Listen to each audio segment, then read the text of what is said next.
मनोज गुप्ता का छाट यूपीएस घोसियाल बलरामपुर श्रुति शिष्य। दोस्तों, आज मैं आपको चंद्रशेखर आज़ाद जी के जीवन के बारे में बताऊंगा। चंद्रशेखर आज़ाद का जन्म 13 जुलाई 1906 को मध्य प्रदेश के झाबुआ जिले के भाव राजस्थान पर हुआ था। इनके पिता का नाम पंडित सीताराम तिवारी और माता का नाम जगरानी देवी था।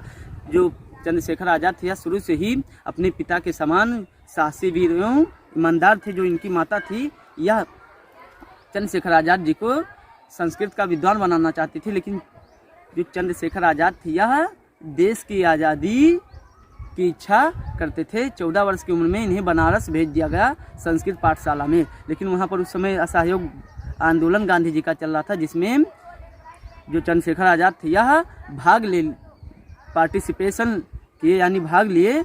और क्या हुआ, ये गिरफ्तार कर लिए गए और इन्हें जेल में भेज दिया गया।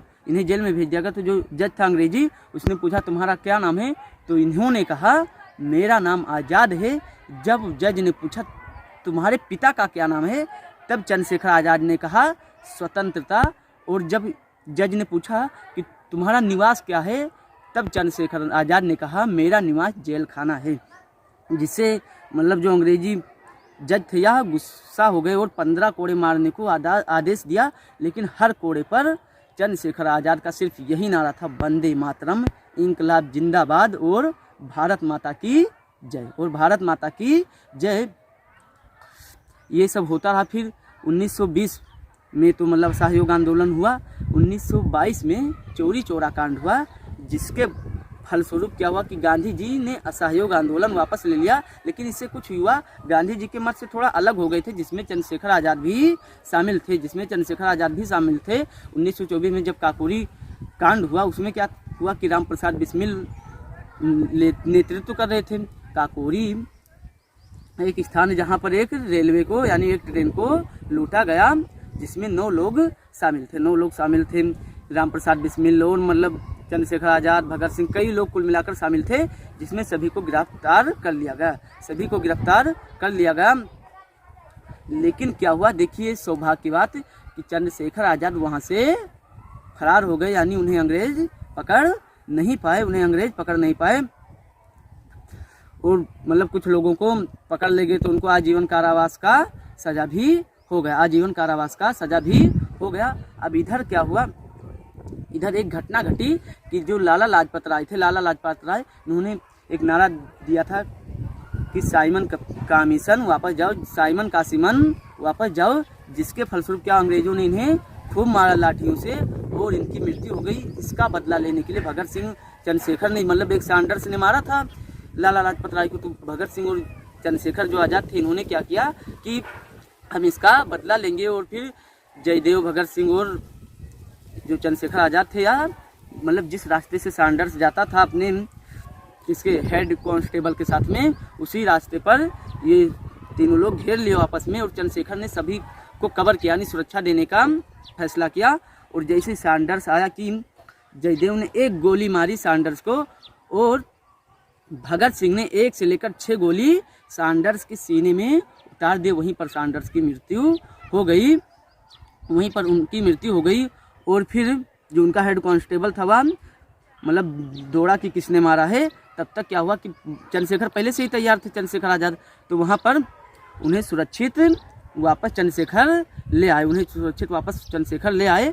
क्या हुआ कि अब चंद्रशेखर के बारे में अंग्रेजों को काफ़ी पता चल गया था, और अंग्रेजों ने 700 अंग्रेजी पुलिस सिर्फ चंद्रशेखर को पहचानने के लिए लगाए थे। लेकिन तब भी चंद्रशेखर आज़ाद को पहचानने में नाकामयाब ही रहे। चंद्रशेखर आज़ाद को उनके घर पर भी अंग्रेजी जो पुलिस होती थी, यह देखने आया करती थी कि कहीं पर आए तो नहीं हम। अब उनका जो परिवार था, यार थोड़ा गरीबी की हालत में आने लगा था। तो मतलब जो चंद्रशेखर आज़ाद का वो लूट मार तो करते ही थे। चंद्रशेखर आज़ाद मतलब जो खजाना वजाना होता था लूटते थे।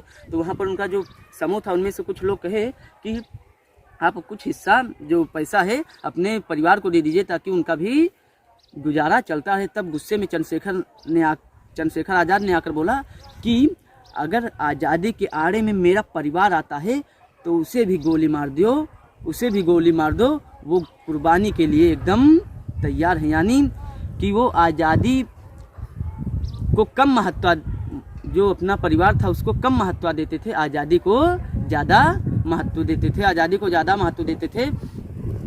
एक इनका साथी था जिससे इनकी बहस हो गई और क्या हुआ, ये इनके विरुद्ध होने लगा।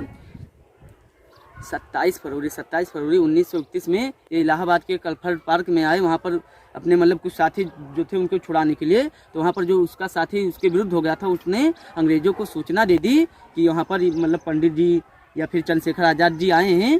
तो क्या हुआ, अंग्रेज़ों ने टरको टरक आकर उन्हें घेर लिया। तो चंद्रशेखर आज़ाद का जो साथी था जिससे बात करने आए थे उसको तो भगा दिए, लेकिन चंद्रशेखर ने देखा कि जब इतने सारे लोग हैं तो एक पेड़ के नीचे चंद्रशेखर ने सैकड़ों अंग्रेजी पुलिसों का सामना किया। और जब देखा कि आखिरी गोली है तो उन्होंने आखिरी गोली जब देखा कि है तो उनका एक वादा था पहले से ही कि मैं जीते जी कभी अंग्रेज़ों के हाथ में नहीं आऊँगा। उन्होंने आखिरी गोली को अपने सीने पे लगाया और मतलब अपने कनपटे की मतलब जो कान होता है यहाँ पर लगाया, और क्या हुआ कि गोली मार दी और जिससे चंद्रशेखर आज़ाद की मृत्यु हो गई। उनका एक नारा था कि दुश्मन की गोलियों का हम सामना करेंगे और आज़ाद ही हैं, आज़ाद ही रहेंगे।